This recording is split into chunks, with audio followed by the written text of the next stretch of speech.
Semangat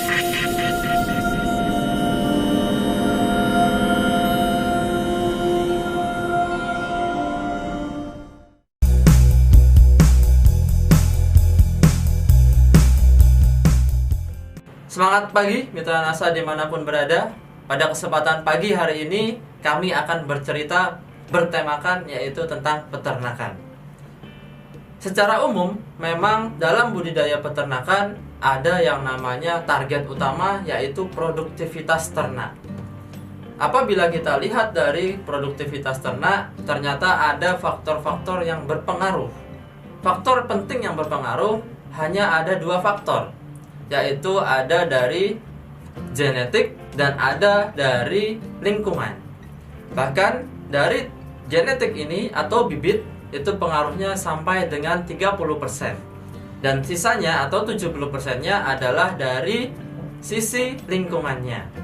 Tentu sebelum kita beli hewan ternak, kita memilih bibit yang terbaik. Hal itu wajib dilakukan oleh peternak karena pengaruhnya yang juga cukup tinggi. Sehingga kita harus cari bibit yang terbaik, kemudian baru kita budidayakan ternaknya. Kemudian 70% faktor lainnya adalah berasal dari lingkungan. Ternyata ada lagi beberapa sub faktor dari lingkungan tersebut. Apa saja? Itu kurang lebih ada 5 faktor. Yang pertama ada faktor yang namanya iklim atau cuaca. Ini berkaitan dengan suhu. Tentu kita masyarakat Indonesia hanya mempunyai 2 musim, yaitu musim panas dan musim dingin. Ketika musim panas, tentu suhu udara di sekitar peternakan kandang itu menjadi lebih panas. Dan pada saat musim dingin, tentu kandang menjadi dingin. Tentunya di sini peran peternak sangat diperlukan dalam faktor ini. Sehingga kita tidak bisa untuk merubah iklim, dan peternak yang harus bisa mengimprove atau membuat peternakannya nyaman bagi ternaknya. Kemudian faktor selanjutnya yaitu dari faktor perkandangan atau tata letak kandang. Kami di sini contohkan seperti rumah bagi manusia, kemudian kolam bagi ikan, dan kandang itu bagi hewan ternak. Tentu apabila kandang itu nyaman, bersih, maka ternak akan nyaman sehingga memberikan efek positif terhadap produktivitasnya. Sehingga kandang yang bagus, model kandang yang tepat, maka akan meningkatkan produktivitasnya. Kemudian yang ketiga, ada faktor yang namanya kebersihan. Tentu kebersihan ini perlu upaya tambahan dari peternak, karena ternak tidak bisa membersihkannya sendiri. Dan kebersihan ini ada 3 yang utama, yaitu kebersihan dari ternaknya, kebersihan dari lingkungannya, dan kebersihan dari kandangnya. Sehingga dari kebersihan ini memang penyumbang atau yang membuat berbagai macam penyakit itu ada, sehingga kita bisa pencegahannya. Kemudian yang selanjutnya ada faktor yang namanya penyakit. Perlu kita upayakan untuk pencegahan dan pengendalian apabila ternak sudah sakit. Upaya pencegahan dan pengendalian ini memang sangat berkaitan dengan kebersihan dan perkandangan. Tentu yang namanya pengendalian penyakit juga bisa berasal dari yang namanya antibodi atau kekebalan tubuh. Sehingga dalam hal ini tambahan vitamin, suplemen ternak juga sangat dibutuhkan. Dan faktor selanjutnya yang penting adalah faktor pakan. Nah, dalam hal ini di budidaya peternakan memang pakan pengaruhnya sangat tinggi, sampai dengan 70% dari biaya produksinya. Sehingga untung ruginya peternakan seringkali dilihat dari pakannya. Apakah kita bisa menghemat? Apakah kita bisa memanfaatkan pakan yang ada sehingga produktivitasnya tetap tinggi? Kemudian ada satu lagi faktor yang sangat penting, yang ini bisa mempengaruhi beberapa faktor lainnya, yaitu adalah teknologi. Teknologi apa?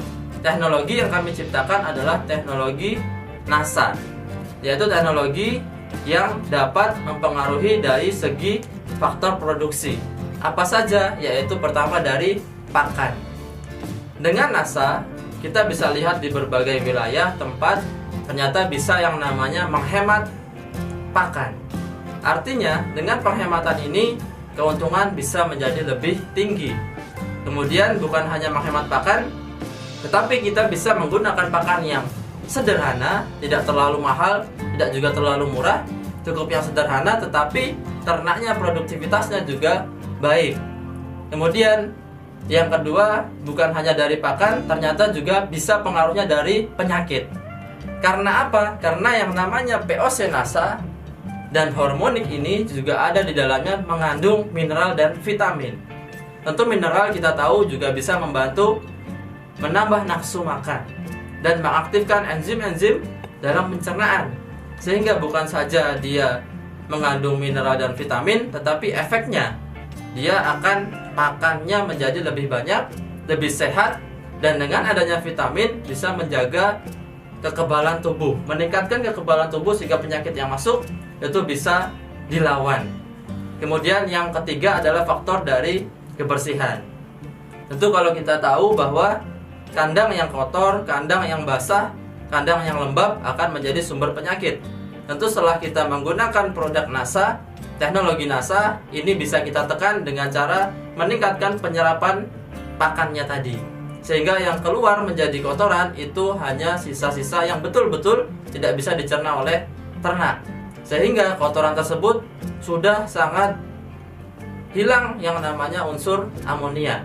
Sehingga kotoran menjadi kurang berbau atau baunya berkurang dan nantinya bisa menjadi lebih kering sehingga tidak menjadi timbul yang namanya penyakit. Jadi dengan adanya teknologi tersebut kita bisa tingkatkan faktor produksi dalam budidaya peternakan, baik itu dari ke 70% yaitu lingkungannya, bahkan nanti bisa memaksimalkan potensi genetiknya. Demikian, jangan lupa like, subscribe, dan bagikan serta bunyikan loncengnya agar tidak ketinggalan informasi-informasi terkini yang akan kami sajikan di media-media sosial NASA lainnya. Semangat pagi!